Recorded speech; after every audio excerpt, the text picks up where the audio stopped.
అసలు శివుడు తన తల మీద చంద్రుడిని ఎందుకు ఉంచుకున్నాడో మీకు తెలుసా? ఎందుకంటే చంద్రుడిని దక్షుడు చంద్రుడికి తన 27 మంది కూతుర్లను ఇచ్చి పెళ్లి చేస్తాడు. అందులో రోహిణి చాలా అందంగా ఉండడం వల్ల తన మీదనే ఎక్కువ ప్రేమ చూపించడంతో తన 26 మంది భార్యలను పట్టించుకునేవాడు కాదు.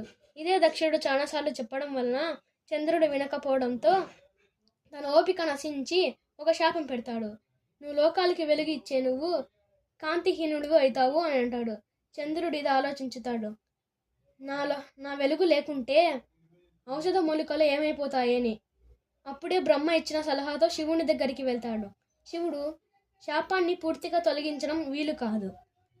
అందుకే నువ్వు కృష్ణపక్షంలో మాత్రం నీ వెలుగుని చూపించలేవు. అదే శుక్లపక్షంలో మాత్రం నీ వెలుగుని నువ్వు పుంజుకోవచ్చు అని అంటాడు. అందుకే లోకాలను ఏళ్లే శివుడు చంద్రుణ్ణి తన తలపై పెంచుకుంటాడు. మీకు శివుడు భక్తులైతే మీరు కామెంట్లో ఓం నమ శివాయ అని కామెంట్ చేయండి. Please like and subscribe.